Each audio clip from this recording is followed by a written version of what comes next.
Hi, my name is Sam Tracy, and today I will be briefly discussing a book that I recently read called The South Side by Natalie Moore. In particular, I'm going to discuss three main things that I found incredibly interesting and insightful that were discussed a bit throughout the book, but specifically in chapters 1 and 5, as these were the main chapters that I focused on while I was reading the text. This novel was really incredible because Moore presented her firsthand testimony of growing up on the south side of Chicago, while also presenting stories of people in her area and their struggles as they face discrimination on many different fronts. She also took the opportunity to bring up difficult issues facing the south side of Chicago by diving into different sources that presented statistics that were very shocking and eye-opening. The stories that I found most shocking were the stories discussing the housing markets in Chicago as they relate to the makeup of the neighborhood populations. Perhaps I never really realized the sheer amount of change in housing value in a market area when the cultural makeup of the area only changes a little bit. The second set of stories, which I found very pertinent to my life as a future educator, were the stories discussing education and the discrimination which children still face today in this area. Finally, I'll also be discussing a little bit about the government and how they kind of neglected the people of this area during difficult times and what I think we can do as citizens to fix this problem. The three pictures at the bottom of the screen represent these three items, which will be discussed a bit more in depth throughout the video. Before we get started, I just wanted to formally introduce myself. I'm Sam Tracy, a math major and soccer enthusiast, and also an avid runner, but that's totally a lie because I'm a goalkeeper and I absolutely hate running. So firstly, I want to begin my discussion with the housing markets because that's where Moore begins her discussion in her novel. In chapter 1, Moore really dives into the housing markets and how that really impacts African Americans in particular, but I really feel like this is a thing that impacts people of all ethnic backgrounds and all racial backgrounds, especially those who are marginalized, who are minorities. Now, on page 25, Moore discusses how if more than 10% of a neighborhood is African American, the value of the homes in that area immediately go down. This percentage was really overwhelming and shocking to me because an area that has very few houses, if 7 or 8 families who are African American move into that area, immediately the housing market goes down. So if 7 or 8 families full of people who are different but equal move into an area, they immediately lose the money that they put into the house because eventually when they go down the road to sell their house, they won't be able to make as much as they paid for the house. Now, this was really shocking to me, and this was a concept that Moore called the black tax. I think the root of this issue is the assumptions that we make about people that are different than us and also people that are the same as us. I think that many times we fall into the assumptions of the world and we lose track of the fact that we are all children of God and we are called to love one another. And I think it all starts with us entering the housing market with a lot less assumptions and calling out people who make assumptions about an area's safety based on the makeup of the neighborhood. And I think that if we start kind of conversing in a way that makes no assumptions about an area due to its cultural makeup, when we talk with realtors and when we talk with fellow homeowners eventually, we can really radically change the way people view different neighborhoods and different cities. Before we move on to schools and education, I just want to say that this topic really relates to what we're going to discuss later, which is government, because I feel like many times people want to talk about issues and try to change conversations, and this is really good. That's amazing because that's what changes hierarchies and changes people's perceptions.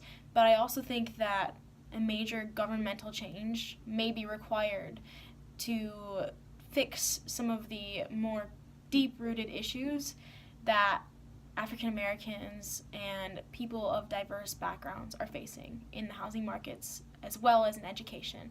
So government kind of bleeds into this area as well. Next, we're going to be discussing education, and specifically I want to look into an interview that Moore had with a lady by the name of Kimberly Henderson on pages 122 through 125 of the text. What struck me about this conversation that she had with Henderson was the fact that Henderson realized that these kids have issues and the schools have issues, and the fact that kids come to school hungry and broken and hurt. But she didn't stop there. She argued that there's really no good excuse for not working hard and changing their lives. One quote that I found very interesting is she said, "There's very little aside from a kid not going to school that I think we can't overcome." And I really loved her no excuses attitude. I think that many times people fall into excuses when they talk about lack of resources, lack of money. Moore discusses lack of social capital, the demographics of the area, and the housing markets as the tax base. And I think that this is a good thing to discuss. These are really good issues to discuss. But I also feel like adults in the school system, teachers, principals, administration, need to stop making excuses and start taking action. Now, these actions can be made to change the social aspects, change the demographic assumptions that we make, and change the housing markets. But I think in particular what Henderson is trying to point at is the strategies that the teachers use and the way that they attack issues that they have with their students. Now, many people would say that we do have to attack the issue at the source, right? We do have to talk about the resources that kids have. We do have to talk about the per pupil dollar amount that the state provides each school with and how that is radically unequal. We do need to talk about the social capital, the connections that kids have. We do need to talk about their lack of stability in their lives, but I think the thing that Henderson is getting at is not that we need to throw out these issues, but that we really need to work with what we have. What I think I can take from this, and what I think that we can all take from this, is that no matter what is going on in the lives of the people that you work with or the students that you teach, if you are going to be an educator, you can take these all into consideration when you're talking to them, but you also don't need to make excuses for them, because what we learn in education classes all the time is that students realize the expectations that you give them. And if you set high expectations, many times this changes the way that they view themselves. Now, if you tell them that you don't believe they can do it, you give them a really low expectation, they will get there probably, but they will miss out on all the opportunity they have to hit an high expectation, and that they would have hit if you would have just given it to them in the first place. And I think it's the same thing when we enter the workforce, how you need to hold the employees around you to a higher standard, because that will make them work harder, it'll push them, and it'll show them that you care about them and that you think they can do it. Finally, like I said, I want to look into how I think the government plays into all of this and how Moore discusses the government is involved in all of these fronts, but specifically the ones that we discussed earlier, so the housing markets and education. The government really plays into how we as citizens of the United States inform ourselves about these issues by reading texts like The South Side, but also reading texts from the internet that are scholarly articles discussing demographics, safety regulations, housing regulations, tax bases of areas, and how schools are funded based on property taxes that are inherently unfair.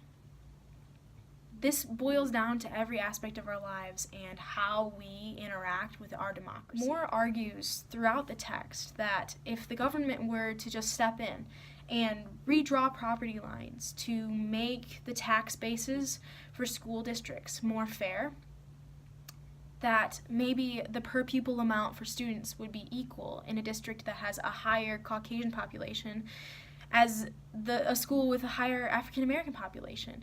And even though the schools might be a little more separated diversity-wise, maybe they get the same amount of money per pupil. So at least they are getting the same opportunity educationally.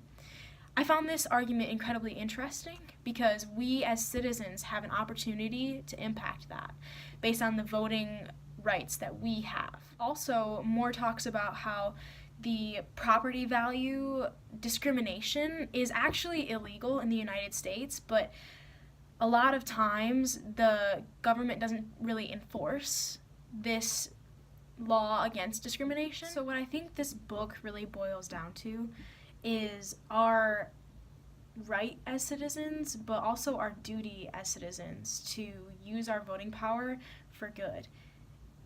We also have the power of a good email, and I know that sounds funny, but if you email a senator, you email a representative, you email a governor, or even as simple as emailing a school administrator, asking them the tough questions, showing them that their voters, their voting pool cares about these issues, it may impact the way that they look at the issues and the value that they place on the issue in the area. And it could really radically change the way the government processes and enforces these laws. Thanks so much for watching this video. I appreciate you taking the time, even though I can be a bit long-winded. I hope that I at least left you with something to learn and something to grow with, as Natalie Moore left me a lot to learn and a lot to grow with. So I hope you enjoyed, and see you later.